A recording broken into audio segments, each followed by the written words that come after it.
Fábio Piperno, termina o jogo 2-2, a reação do Palmeiras ela foi importante, só que fica talvez ali a lição, o recado, a perspectiva de que se o Palmeiras tivesse entrado completo desde o início do jogo, teria uma chance muito maior de garantir os 3 pontos, hein, Piperno? Tudo bem, Guilherme Silva? Um grande abraço aos nossos amigos. Olha, vejam só, o Palmeiras termina então esse jogo com 4 pontos de desvantagem para Flamengo e Cruzeiro. Então tem um jogo a menos que o Flamengo e 2 a menos que o Cruzeiro. Isso significa que o Palmeiras pode passar o Cruzeiro, mas não vai alcançar o Flamengo. E também não há garantia nenhuma de que o Palmeiras vencerá esses 2 jogos. Mas a questão é que se o Palmeiras tivesse vencido esse jogo, o Palmeiras só dependeria dele para virar o primeiro turno como líder.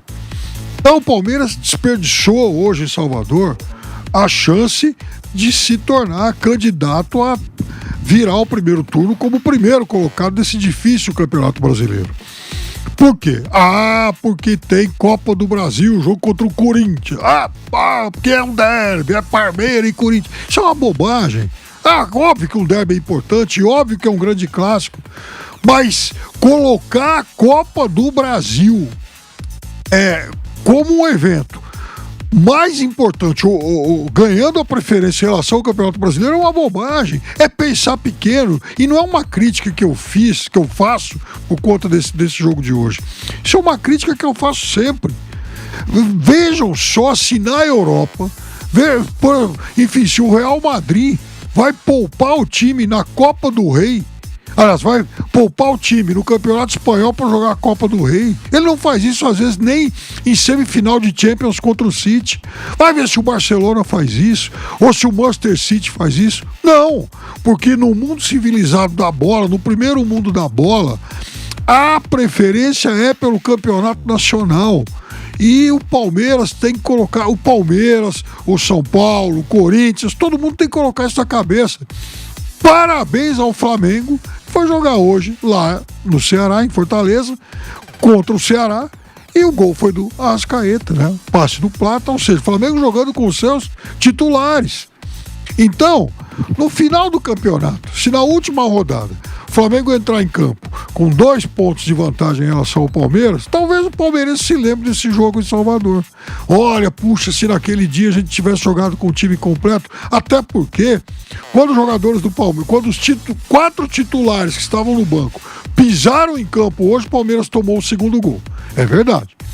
Mas depois disso, né, um jogo jogado, então o Palmeiras fez os 2 gols para empatar e poderia, inclusive, ter feito mais. O Palmeiras, nessa última bola em que o Flaco cabeceou para fora, o Palmeiras criou mais uma jogada perigosa.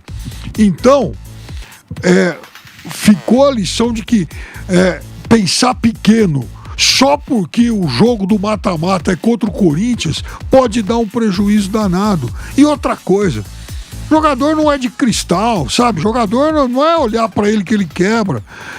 Esses caras são muito bem preparados, muito bem treinados. É evidente que pode ser que um ou outro precise aí de um cuidado maior, de uma atenção maior, né?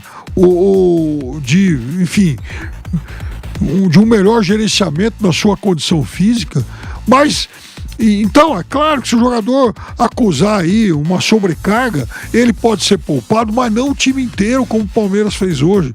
Tá errado. Eu lamento muito que o Palmeiras tenha feito isso. E, aliás, lamento que o Corinthians também tenha feito.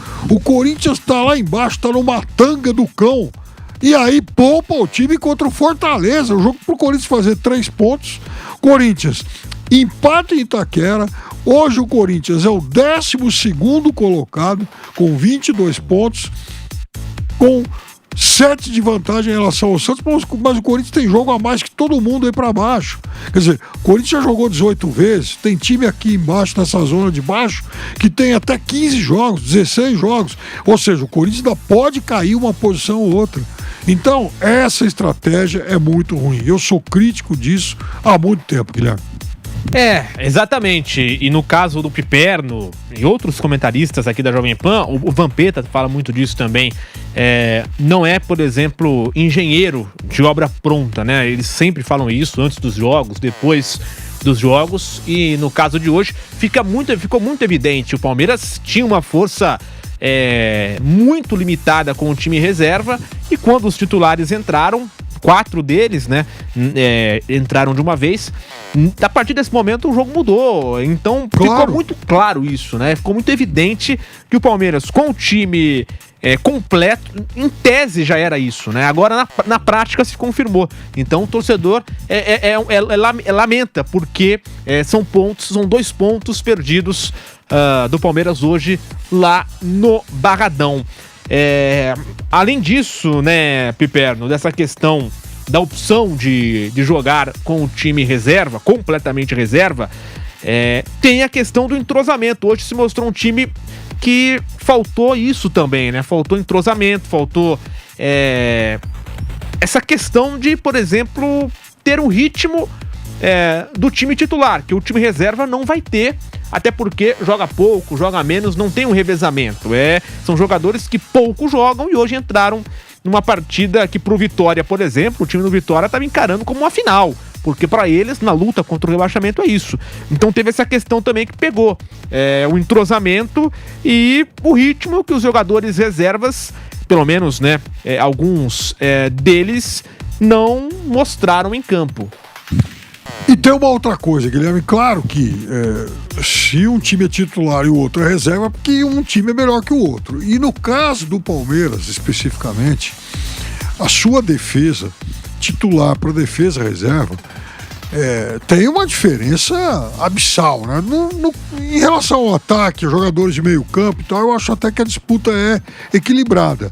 Agora, quando você tira os 2 laterais titulares do Palmeiras, o Giai e o Piquerez, para colocar os 2 reservas, veja, o Marcos Rocha é um jogador de uma belíssima história com a camisa do Palmeiras. Ninguém pode negar isso, e o torcedor não pode ser ingrato a ponto de esquecer tudo que o Marcos Rocha já fez jogando pelo Palmeiras.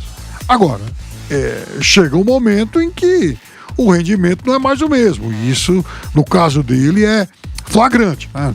Não dá, não acompanha mais o ritmo do time, né?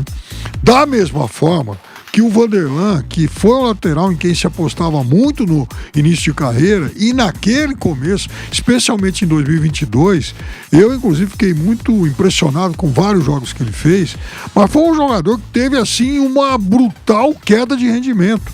Não sei se por insegurança, não sei o que de fato aconteceu, mas há muito tempo, e não é de hoje, há muito tempo a gente fala isso, que ele não é mais um jogador no nível daquilo que o Palmeiras precisa, a ponto de, na temporada passada, o Palmeiras ter ido ao mercado para contratar o Caio Paulista. Vejam só, o Caio Paulista. Então, quando o Palmeiras troca o Giai e o Piquerez pelos 2 reservas hoje, a queda de rendimento é muito grande. E aí isso impacta em toda a construção de jogo, porque como é que o Palmeiras vai sair jogando pelo lado com esses 2 hoje? Não dá.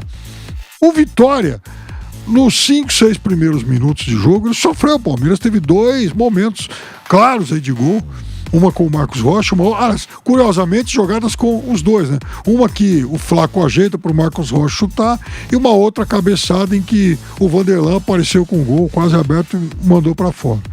Mas depois disso, o Vitória percebeu que, puxa vida, né? Dá para adiantar a marcação, porque a defesa do Palmeiras tem muita dificuldade na saída, muita dificuldade no passe. E a partir disso, então, o Vitória passou a criar muitos problemas para o time do Palmeiras. A projeção para Palmeiras e Corinthians da próxima quarta-feira, duelo de volta das oitavas de final da Copa do Brasil, com o Palmeiras precisando reverter a desvantagem de 1-0, né, Piperno? No jogo lá na Arena Palmeiras. Claro, o cenário vai ser bem diferente com o cenário de hoje, porque o Palmeiras vai com força máxima. Você imagina o Palmeiras com qual postura desde o início do jogo, né? Aquela postura incisiva, mais em cima, tem essa desvantagem no placar, vai ter que...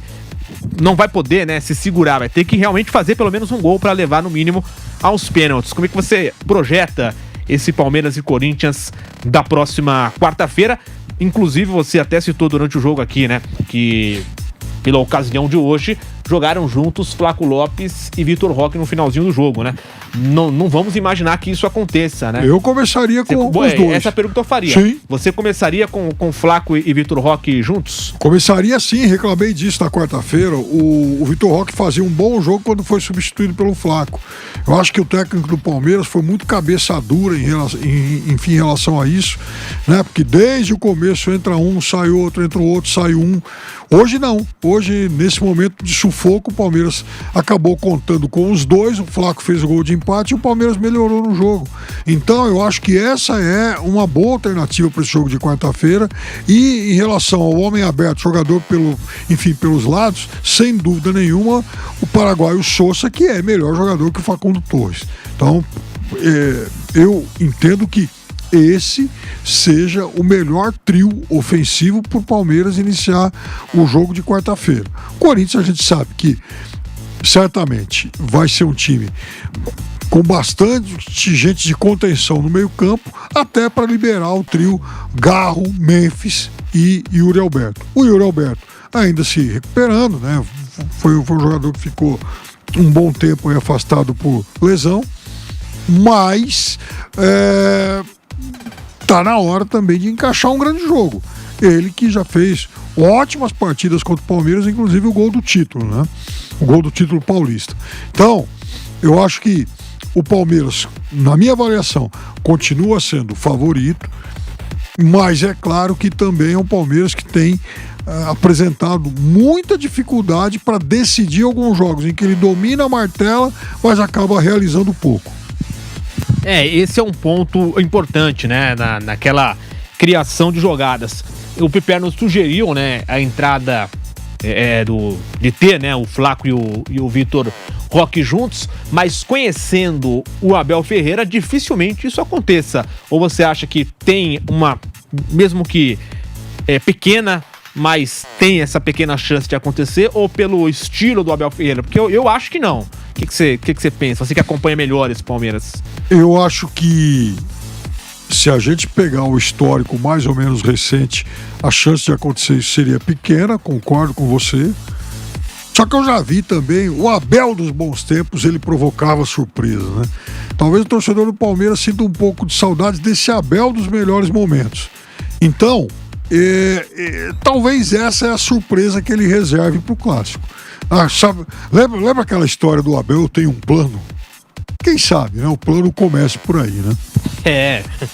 Vamos confiar, né? Para fechar esse assunto Palmeiras, então, a sequência do Palmeiras agora, depois dessa partida contra o Vitória, porque tem Libertadores depois, né? Então pega o Corinthians na quarta-feira, o Ceará em casa depois pelo Campeonato Brasileiro e na sequência viaja lá ao Peru para enfrentar o Universitário. E aí depois, antes do jogo de volta contra o Universitário, tem nada mais, nada menos que o Botafogo lá no Newton Santos. Então, a sequência do Palmeiras é Corinthians, Ceará, Universitário, Botafogo, Universitário. Essa é a sequência até ali meados de agosto, né? Até dia 21 de agosto, que é o jogo de volta da Libertadores da América. Provavelmente, né, Piperno, seguindo a lógica aí do que aconteceu hoje, dos últimos anos, ele vai com o time titular contra o Corinthians. A minha dúvida é, contra o Universitário, daria pra ter um time misto? Não, né? Libertadores não dá pra brincar. Porque o Universitário é um time tem que muito... ser uma coisa sagrada, né? Não vamos porque o Universitário é um time fraquíssimo, né? Tudo bem. Porque assim, não dá... Por exemplo, seria... contra o Universitário, não digo nem poupar, não é colocar o time em reserva, mas poupar aquele jogador que tá mais desgastado. Não, tudo bem. Um ou outro, isso, exato. No máximo, vamos lá, 3. É uma situação excepcional. Isso, exato, aí, exato. Tá, tudo bem, né? Mas veja, teve uma Libertadores em 2023. O Palmeiras foi jogar quartas de finais lá na Colômbia contra o Deportivo Pereira. Fez um monte lá, 3-4-0, tá? Só que em São Paulo foi 0-0 depois. Mas tudo bem, a vida já tava ganha. Isso, né? Acho que tentar fazer um bom resultado lá, pra na volta tá mais tranquilo. Aí na volta bem. Pode poupar. Isso, perfeito. Exatamente, é melhor tudo isso. Bem. Agora vai que o jogo lá termine 1-1. Aí, meu amigo, aí tem que colocar a cavalaria toda aqui. Aí não tem desculpa. E mande a Copa do Brasil pro inferno. Eu também acho, mas é isso. Fazer um placar melhor, mais confortável, pra depois, em casa, aí sim, quem sabe, poupar, né? Porque daí o jogo de em casa, ele é depois do jogo contra o Botafogo, né? Realmente é uma sequência complicada, pesada, né? Na temporada.